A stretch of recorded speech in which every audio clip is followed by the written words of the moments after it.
Welcome to Securing America with me, Frank Gaffney, the program that's a kind of owner's manual for protecting the country we love against all enemies, foreign and domestic, to the glory of God and his kingdom. We're going to be focusing today most urgently on the latest developments in Ukraine. What has been happening there at the hands of Vladimir Putin and his invasion force, what the Ukrainians have managed to do to that invading force, and where things are likely to go from here. And we're thrilled to be joined by a very, very proficient and highly regarded expert on the Soviet Union and more recently Russia, who has taught for decades at the Army War College, has written extensively on the Kremlin and its masters under successive regimes, and who is, I think, regarded as truly one of the country's preeminent authorities on Vladimir Putin and the kind of agenda that he is manifesting in this incident and what his larger designs are on Europe and perhaps us as well. His name is Dr. Stephen Blank. We are thrilled to have him with us always. And I may just say as well that he is a senior fellow these days at the Foreign Policy Research Institute and very active contributor to the public policy debate there as well. Steve Blank, thank you very much for joining us, sir. Good to have you back. It's my pleasure, Frank. Let me ask you to just sort of level set for us, if you would, Steve. It's been about 5 weeks since Putin launched his invasion of Ukraine. Give us a sense of where things stand at the moment, and we'll talk then about where you think they're going to go from here. At the moment, we are witnessing quite astonishing, actually, failure on the part of the Russians. I think that not only for me, but for my colleagues in the business, we are all taken aback at just how badly the Russian military and political leadership has performed here. They have not yet been able to hold on to more than maybe one or two, even moderately sized cities. The Ukrainian resistance has outplayed and outgunned them at almost every turn, despite a brutal and terroristic, even strategy that the Russians have had to resort to because the first strategy failed. And as a result, the Ukrainians are performing better than anybody expected. In the area around Kiev, which is the north of the country and the capital, the Ukrainians are actually now regaining ground because the Russians have pulled back several thousand soldiers from that front, which was going nowhere. The Ukrainians have thwarted their attempt to encircle Kiev. They are fighting like tigers in Mariupol, which is still not surrendered despite being decimated by Russian artillery and airstrikes. The Ukrainians took back the airport at Kherson, which was integral to the Russian plans in the south of Ukraine as they came up from Crimea. And there's going to be a major battle in the southeast and east around Donetsk and Luhansk provinces, the Donbass, as it's called in the Western press. The Russians are going to try to encircle the Ukrainian army there. I'm not at all convinced they can, but the war is at a very intense stage right now. And so when you look at all of that, Steve, and clearly the Russians have miscalculated how this was going to go. Do you think Vladimir Putin is as surprised as many of the rest of us are at how this has played out so far? I think he is. I mean, what we are hearing, and most of the reports are saying this, that one, people have been arrested or placed under house arrest for failure, obviously, to brief Putin adequately, because he'll never admit to any mistakes on his part. Second, there is widespread dissension and finger pointing, to use the journalistic term, within the military and presumably the intelligence community over there as to who got it wrong and whose fault all this debacle is. We learned last night that military officers are deliberately misinforming Putin, who is quite isolated where he is, as to the progress of the war and what's really going on. We've had 7 or 8 Russian commanders killed. I think there's been at least one suicide, and he committed suicide because he found out that of the vehicles that he had under his control that he was supposed to deploy in combat, only 1 in 10 worked because of massive corruption. And you can be sure that's not confined to his regiment or battalion.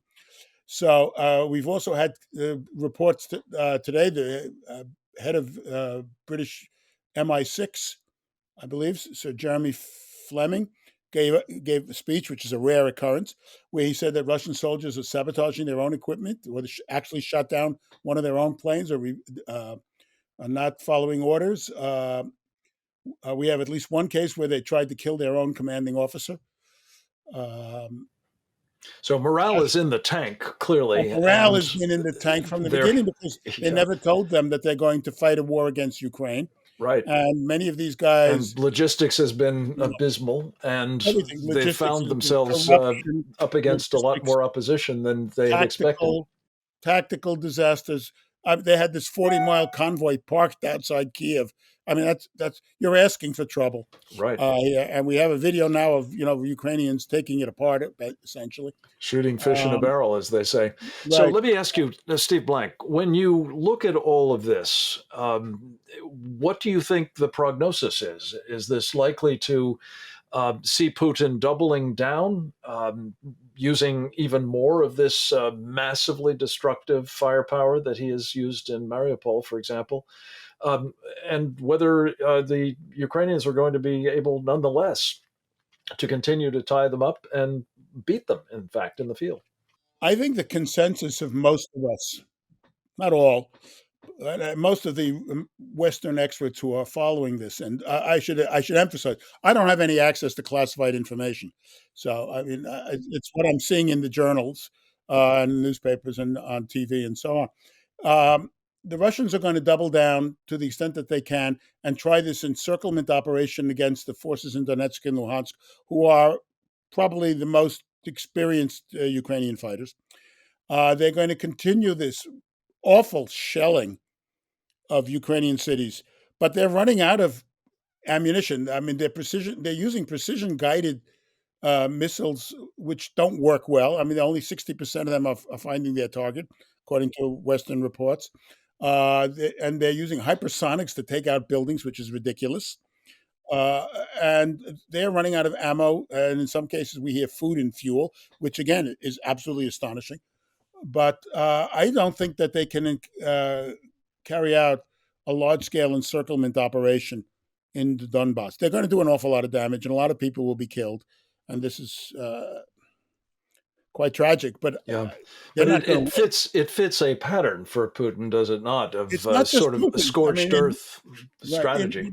well, it's not. Well, scorched earth is actually when you're in retreat and you burn everything as you're in front of you.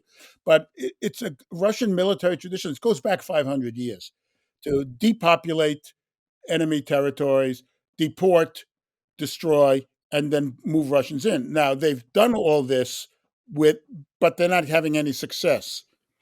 They have This sets up carried very out. nicely what I want to turn to with you next. We're going to have to take just a very short break with Dr. Stephen Blank returning on the other side of it to visit about, so is there something that Putin can do that might make a more decisive outcome possible as far as he's concerned?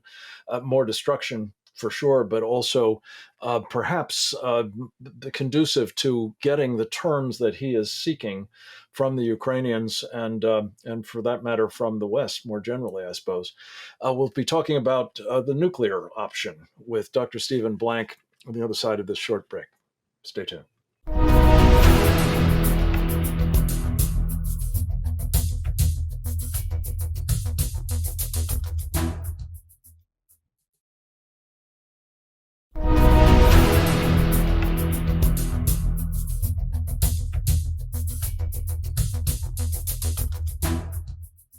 We're back. We're visiting with one of the country's preeminent authorities on the Kremlin and its master at the moment, Vladimir Putin. We're talking about the debacle that Putin and his army have encountered in Ukraine and what he might do now to seek, if he can, a decisive victory, having had that elude him rather substantially thus far.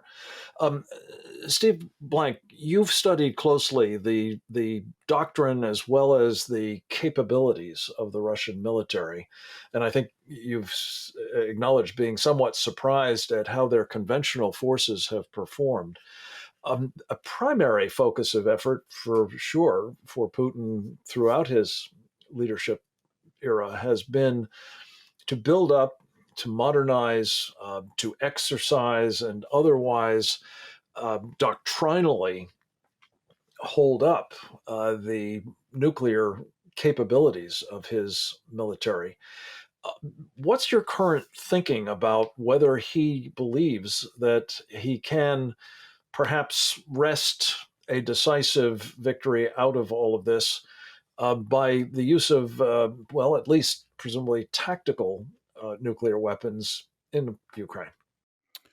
Well, many people have written that they are concerned that the longer this goes on, the more the pressure will be on Putin to escalate the war because Putin cannot afford to lose. I mean, that was the consensus of the intelligence community also in their testimony to Congress. And that therefore he will escalate and use either tactical nukes as the Russians call them, non-strategic. That is, they have a shorter range than ICBMs or submarine-launched ballistic missiles. Uh, they may also use what are called low-yield nuclear weapons, that the yield from the blast and the radiation is lower than in other cases. They have made a lot of rhetorical threats, not just Putin, but some other people obviously speaking in his name. They just overflew Sweden yesterday, incredibly risky and I think foolhardy operation with a plane carrying nuclear weapons on it into Swedish airspace. That was reported last night. Well, So Swedish time. this whole And idea of escalating to de-escalate, as he calls well, his it's not doctrine, escalating to de-escalate. is Escalating in this operating. case means dropping the bomb. Actually, these are just threats. Hi there, we have a nuclear bomb. If you haven't remembered, and we might use it. But let's come to the actual question of nuclear use. If Putin uses a nuclear bomb, let's say a tactical nuclear weapon in Ukraine, he will bring the West into the war. I think he thinks that. I'm pretty certain he's been told that by authoritative sources, not just in Russia, but from the White House and other places like that. It's my belief as well that the West would then be much more galvanized to enter, although it may not be a nuclear response, but it would widen the war. And given what has happened to his conventional forces, he's in a worse position now than he was before vis-a-vis NATO. So I think that these are weapons that are being used to deter NATO. They are also being used as elements of information or psychological warfare, saying, I have nukes, so don't you do anything that would provoke me because I will use them. And and we have all this speculation as to Putin's health and sanity, which, none of us is able to gauge. Yeah. Uh, This can't be ruled out. It can't be ruled in, I guess, as a factor, is what you're yes, but saying. ruling it in means if they use it, they this is an escalation that the war goes out of control. Yeah. No, I was speaking about his sanity and Right. paranoia and so I on. don't want to get into that. Look, No, no, I understand. only We competent. don't know, Sure. but it can't Right. be ruled out as an issue here. Yes. No, he Let me suffers from turn dictatoritis lastly, if and I can, opposition in Ukraine on this, but yeah. Stephen Yeah. Blank. Let me just turn lastly to a question about running short of ammunition and perhaps the quality of ammunition, especially that he has prided himself on projecting as a key element of his claim to be the ruler of Russia.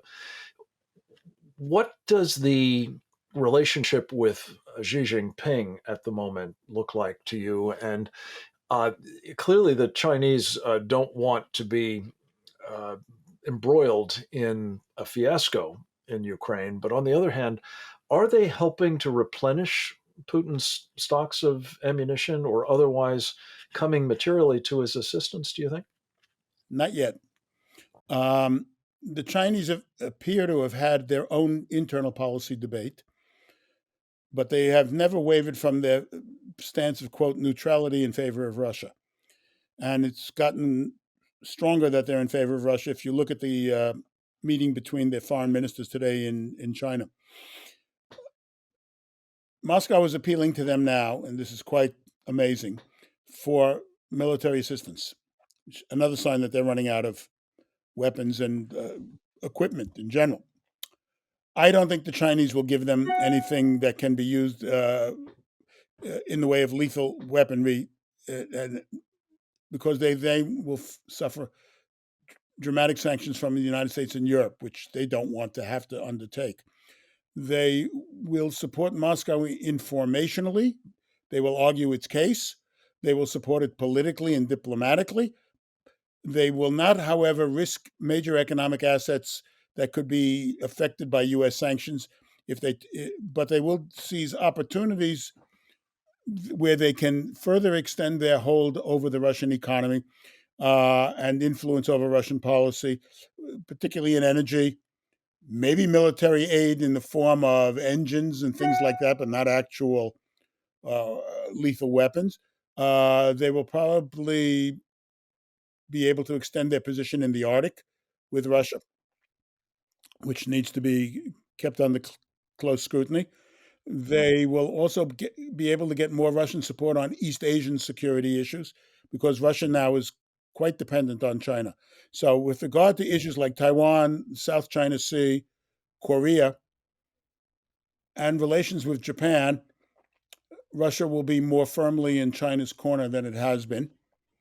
And it'll be interesting to see what happens with India because the Indians have leaned towards Russia as well because they are terrified that Russia would join up with China against them. And then, since Russia is responsible for sells them 70% of their military weapons, still, uh, That's a they consideration. Let me and ask you oil. very quickly on that point. One of the things that they've done with the Russians is they've bought energy in rupees, and I think ultimately rubles, of course, something that Putin has responded to the sort of economic warfare that has been waged in retaliation for his invasion by the West. Um, Talk about uh, the economic dimensions of this very quickly, if you would, Dr. Blank, specifically the de-dollarization campaign that Putin has embarked upon and uh, seemingly has a lot of support for from China. Well, China has and Russia have for years talked about it and taken steps towards weakening the role of the dollar in international finance, because the strength of the dollar is a cornerstone of American power in world affairs, and they are attempting to attack that. Now, uh, China is buying oil and gas from Russia and paying in rubles or yuan. uh, the Indian deal is apparently a rupee ruble exchange, but it's also at a 20% discount on price. So I don't know that it gets to be such a benefit for Russia, although anything they can get now, they'll take. They're trying to force Europe also to pay for energy in rubles, which would mean that in order to get rubles, they'd have to buy other Russian goods. By the way, this was Nazi Germany's policy It is. in Eastern Europe A lot in of the this 30s. is Nazi Germany's policy. I think it's fair to It's a say. way of tying. Stephen Blank, we have to leave it at that. We are hard out of time. I thank you for this update, and I hope that you'll come back to us very soon with further assessments of what is both happening on the ground in Ukraine and more broadly in the region, and of course, what it portends for the future. We deeply appreciate your expertise and look forward to talking with you again soon. Next up, we're going to speak about another military, our own. That is the topic that we'll be addressing with the great Elaine Donnelly.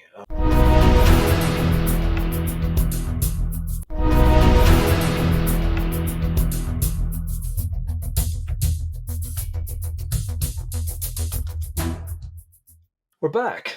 And I'm always very pleased to be able to say we're joined by Elaine Donnelly, one of my favorite people. She is also one of the most important figures, I think, in her work on behalf of our military, and specifically in providing sort of an advocacy for our men and women in uniform who really can't, under the military's instructions and code of conduct, speak for themselves about what is going on, well, at the hands of the Biden administration to the military. And it's always a real pleasure to speak with her, even if the news is often not that cheerful.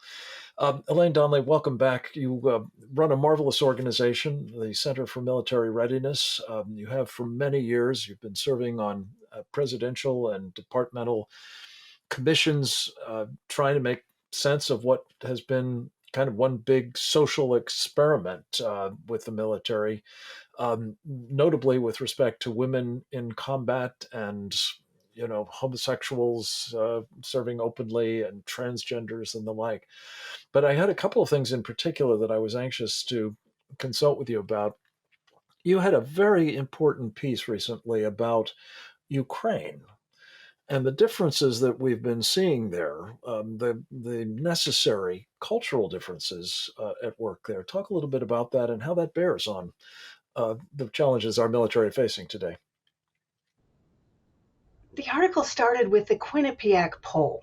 A lot of people talked about it because it said that only 53% of Americans, if they were in the same situation as Ukraine under attack, that they would stay and fight. And 38% said they would leave the country. Well, that sounded alarming, but I sensed there was more to this poll than what was being said, and sure enough, there was. When you look at the internals of the poll and the differences between men and women, you find out that 70% of men said they would stay and fight, 40% of the women. And that is not a slam on the women, because the women are indeed serving their country in Ukraine, but not in identically the same way that the men are. What's interesting is there's no controversy about the fact that the men are taking their wives and their children to the trains, they're sending them away to safety, and then they turn right back to defend the country. Now, this is by order of the government, okay? But there's no controversy about it. When was the last time we saw a country, a whole country, showing respect for women and children in this way? Now, I think it's worth noticing because the whole debate about draft our daughters, should we treat women exactly the same in time of war? No, we shouldn't. Because what we're seeing in the women in Ukraine, they are serving their country. They're making Molotov cocktails. They're talking to international media. And the men are going there to fight for their freedom and their country. And I just find that something that we shouldn't overlook because it's a sign of civilization that perhaps we're not going to see too much longer. It brings us to another topic that you've been focusing in on for years, Elaine, and that is this effort to treat men and women more or less the same in the United States military. Initially, we were told there were going to be different standards for performance, but they had to meet those standards and they wouldn't be dumbed down. Talk a little about what has actually been happening in practice that seems to mean that nobody's going to be meeting the standards that we need them to meet, and our war fighting and readiness, performance is going to be affected as well. Well, recently the Army announced that their Army Combat Fitness Test, ACFT, 3 years, actually 4 or more in the making, was not going to fulfill promises of gender neutrality in the standards. I've compiled all the promises that were made going back to 2013, 2015. We're going to have women in the combat arms, but don't worry. None of the standards will be changed. Women will have to meet the same standard as men. And oh, by the way, there won't be any quotas either to increase the numbers of women in the combat arms. Well, guess what? Reality intrudes. The Army has finally announced that they're going to have to follow one of two recommendations from the RAND Corporation. Now, RAND put it this way: you can have a greater number of women but you're going to have to gender norm those standards. In other words, have women score differently, do different events, treat men and women differently. You can either do that, or you can keep the standards high and gender neutral, and you're going to lose a lot of women. Well, the Army decided diversity is more important, and they're going to take the first route. They're going to say, we'll have gender normed standards. Never mind that they have thrown overboard all the promises that were made back in 2015. And you know me, I'm not going to let them get away with this. This is all about the policymakers. It's not about women in the military or men. It certainly is not their fault. And I don't claim to speak for them either. All I'm saying is the policymakers are implementing policies that are harmful to both women and men, and they're doing it in ways that That's are weakening our military. And thank God you are going to be taking this to the policymakers who are making these choices and doing so mostly, let's face it, out of the public eye, Elaine. So this is where your Center for Military Readiness does such invaluable work, exposing the rest of us to it. When you look at how this sorts out, then, there have long been different standards for men and women to the extent that women were not expected to do the same job as men. The problem arose when we were supposedly going to have them meeting the same standards that are required to perform in combat. And that was always going to be a very, very hard thing because they're not built the same way. They're not capable of performing the same heavy lifting and all the rest of it. So what you're saying is that they're now going to say, well, you know, when we promised you that we would make everybody fit to serve in combat, we actually lied, and we're not going to do that. And that has to have an impact on their ability to perform the mission. You know, for example, being able to lift an injured comrade out of harm's way in combat. Right. That is one of the, there's 6 exercises in the Army combat fitness test, and that's one of them, to simulate dragging a casualty to safety. Now, it's very appropriate that this new ACFT is going to be announced on, guess what, April Fool's Day. April Fools, we were kidding. What do you mean gender neutral standards? Well, you see, the Presidential Commission on which I served, we looked at this issue very carefully. And here's what we decided. In basic pre-commissioning and the entry-level jobs in the combat arms, you can have gender norm standards. You don't want to treat women and men the same because you'd lose a lot of good women in the military, and we need them. So what we said was it's okay to have gender norming in those early levels of training, provided that training was not used to justify or qualify someone for the combat arms, and that means infantry, armor, special operations forces, and the like. Now that women are eligible for the combat arms, and they decided to try this gender-neutral social experiment, it's unworkable because the women's failure rates were so high. They started out, by the way, at 85% in the preliminary tests 3 years ago. Then they got them down, they tweaked it a little bit, and they said, well, we're not going to do that leg tuck thing where you have to pull yourself down or your knees up to a high bar. We'll do planks instead. Women and men can both do planks. And they made other tweaks as well. So the failure rate for the women wouldn't be as high. By the way, it's age normed also. Older soldiers were having a hard time. The problem is the failure rates are still there. And nothing less than Rand Corporation, the architect of all this, they have told the Army, look, this isn't going to work unless you do this or that. And the Army decided we'll do the gender norming. And this means, actually, they're doing 2 things. They are lowering the standard to a level that is equal for both men and women, but scored differently. And it's lower than it was before. For instance, if you wanted to qualify for the combat arms, you're a man, you had to do 30 of these push-ups, hand lift, special kind of push-up. Now it's down to 10. But it's equal for men and women, you see, and the scoring is still different for women and men. Now, this is going to be very interesting to see how it plays out, because the fiction of equality is gone, but they'll say, well, the failing rate is still the same, 60, 100%. 160, the scoring's different, but the final result will still be the same. 60 is the minimum level, and 100 is the top level.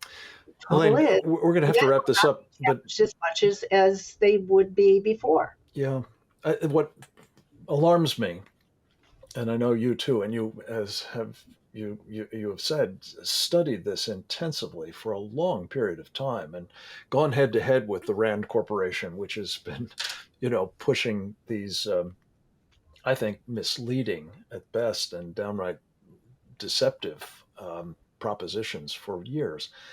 We're going to have men who are less fit, as well as women who are simply not up to the job, and a military that is, as a result, going to be sorely pressed to be able to accomplish its missions of deterrence and winning the nation's wars if, God forbid, we have to fight them. Elaine Donnelly, one of the things that we appreciate so much of your contributions to this program is you really do help us document the kind of war on the U.S. military that's taking place at the hands of the Biden administration. And we're going to have you back soon for a further update on all of this. In the meantime, I really appreciate what you've said in terms of bringing some of that corporate memory to bear so that we actually understand this is not an anomalous situation. What we're dealing with is the cumulative effects of many, many years of misbegotten ideas, and I think some dangerous ones at that. Thank you for your time. Thanks for what you do at the Center for Military Readiness. Come back to us soon with more. Next up, we'll talk with Tommy Waller about the security of our grid and more right after this.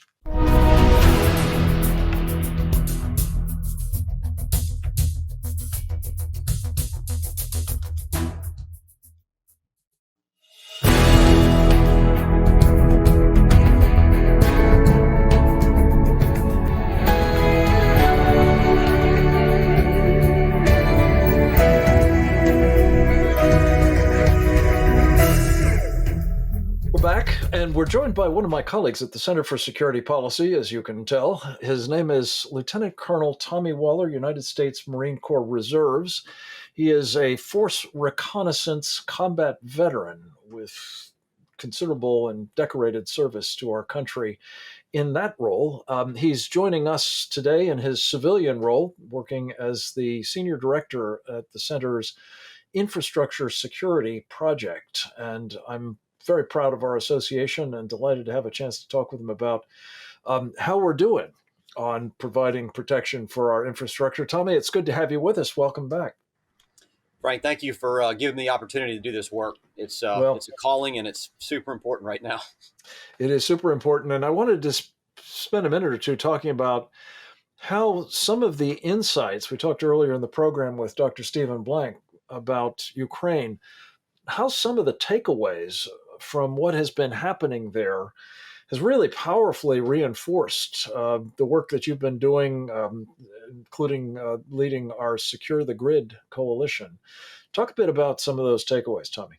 Yeah, so Frank, as you mentioned, in terms of lessons learned from Ukraine, I'm sure your viewers have seen so many of the news reports about the risks to the Ukrainian nuclear power plants.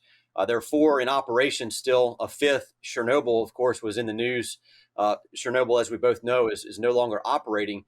But there was a significant concern in the media about the fact that that nuclear power plant, the off-site grid power, the electricity used to cool the spent nuclear fuel on site at the Chernobyl facility had been cut off, in fact, numerous times. So there was a concern about what could happen with that. In the Ukraine, thankfully, in Chernobyl, that nuclear fuel is so old that there's really little risk that it would boil the water off in those storage pools and cause the types of fires and radioactive releases that we're concerned about. But that's a lesson for us, Frank, because we have across this country 83,000 metric tons of spent nuclear fuel at 75 different sites, much of which is stored in these pools, these above ground pools, which require grid power to operate. And the rods that are in those pools are hot, unlike the Chernobyl ones, and therefore you could really have a Fukushima-style problem. This is something that one of our colleagues, Tom Popick, brought to the attention of the Nuclear Regulatory Commission, I think it was 11 years ago, Tommy. How is it that that problem hasn't been fixed before now? Is it that it's insoluble, or is there actually something that could be done, and why hasn't it been done? Yeah, incredibly, Frank. The Foundation for Resilient Societies put in this, it's called a petition for rulemaking. They were petitioning the Nuclear Regulatory Commission, the NRC, to create rules for the industry to enable that offsite power, or to enable that backup power for the cooling of the nuclear spent fuel to be done in such a way that doesn't require uh, the current system, which is backup emergency diesel generators and diesel fuel, right? The NRC's current standard says that the industry only has to have 7 days worth of fuel for those backup generators. Those generators could go down. They're vulnerable to a number of threats, including electromagnetic pulse or directed energy weapons. So there's a significant risk there that if you lose that offsite power, the grid power, and then you lose the ability to generate power at the facility with, say, for example, a diesel generator, you could have a big problem. As you mentioned, Frank, that water could boil off of those very hot spent fuel rods. So this petition, what it said is to use existing technologies, of which there are many. You've got solar power that can be used. You've got Rankine cycle engines, essentially technology that can take the waste heat and generate electricity that can be used to power the pumps to pump that water. This is a problem that's solvable, Frank. They just need to exert the actual will to do it. There's been more than 100 different petitions to the NRC for various types of rules. They've only accepted 2. Tom Popick and the Foundation's is one of those 2, but it's time after 11 years that they actually take action on it. Past time, I'd say. Tommy, President Biden has said very directly and explicitly that we should be anticipating a Russian cyber attack against the United States. How prepared are we, just from the point of view of this most critical of critical infrastructures, our electric grid, to contend with that kind of threat? Is it a real one as you see it? And what best we be doing about it? Yeah, Frank, you're absolutely right. It is the cyber vulnerability is real and present to our grid. And in fact, President Biden said on March 21st that it's coming. That was his words. It's coming. And he was talking about a cyber attack from Russia on our critical infrastructures. The other thing that he said that day was that it's the industry that is responsible for deciding what protections that we have for that industry. And this applies to the grid, Frank. Although we have regulatory agencies like the Federal Energy Regulatory Commission, or FERC, it's really the industry that decides the protection standards. And when it comes to the specific threat of Russia and cyber warfare, we've known since really 2014 that there's malware in our grid, the same type of malware used to take down the Ukrainian grid back in 2015. It's present in our grid. By the Russians. And we've petitioned. What's that, Frank? By the Russians. Exactly, Russian malware in our grid. And we've petitioned the regulators, FERC, to create rules that the industry must detect and remove that malware. And yet they've taken no such action. In fact, it's so bad that back in 2019, in September, the former NSA Chief Information Officer, George Cotter, wrote to FERC and said that the fact that our grid hasn't been taken down via cyber from Russia is completely due to their own restraint and not the industry actually protecting that infrastructure. Tommy, this is such an important point. We're going to return to it in just a minute after a very short break and talk a little bit further about what we can be doing about protecting our electric grid and more generally protecting our people and country against the sorts of threats that are now, I guess, a subject of restraint on the Russians' part and perhaps the Chinese as well, but we shouldn't be banking on it. We're going to talk more about that with Colonel Tommy Waller right after this.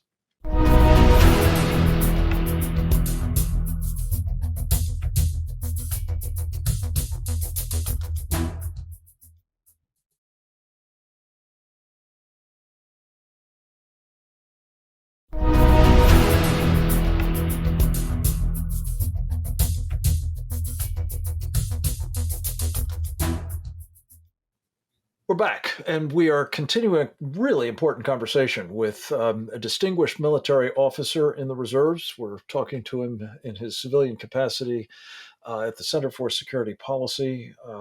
Tommy Waller is his name. We're discussing the insights that we should have today, if not long before now, but certainly in light of what's been going on in Ukraine and the Russian practice of using energy as a weapon to uh, realize that we've got to get about the business of protecting our electric grid.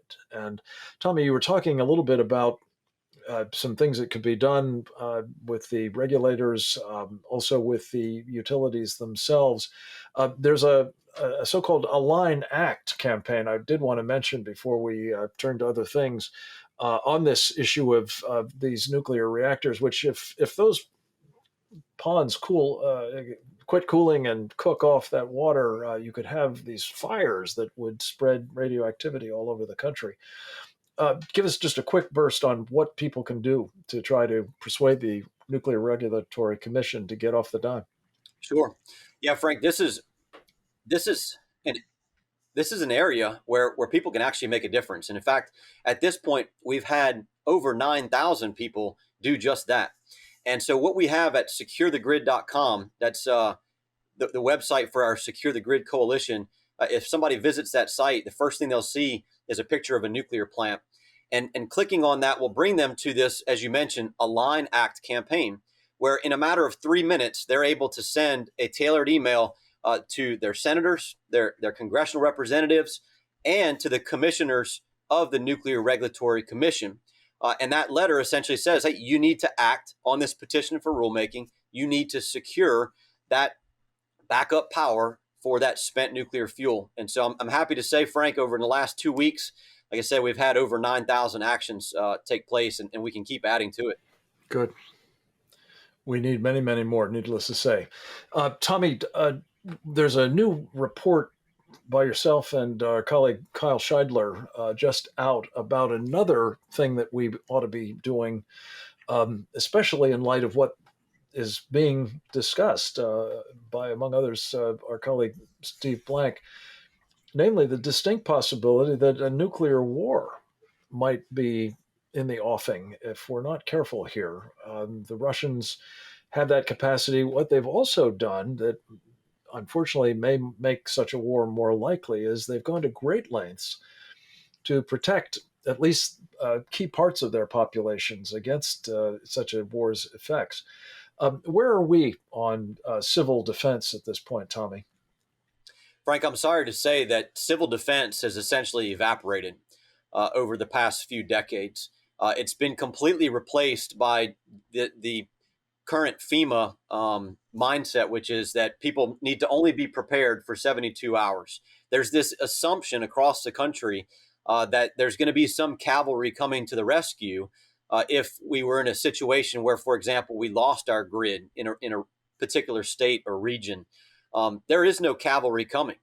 I can assure you that. And unfortunately, what that means is that individuals, families, and communities, their own safety and survival is going to be up to them. And so the level at which they are prepared for an impending crisis is going to make all the difference in the world with respect to just how well they make it. Right?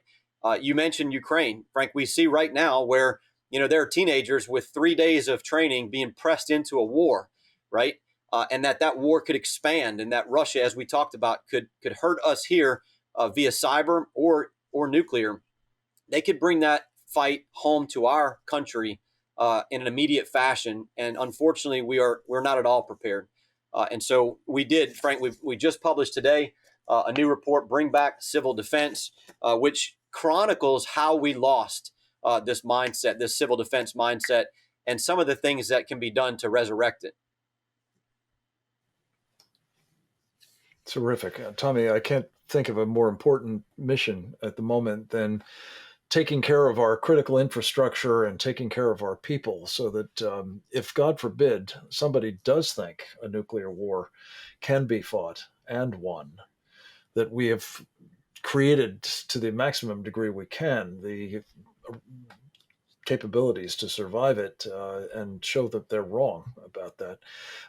One other piece of this defensive posture that I think really behooves us to make sure we're talking about as well, Tommy, is missile defense. One of our distinguished colleagues, of course, is Ambassador Hank Cooper, who was the director of the Strategic Defense Initiative Organization under President George H.W. Bush.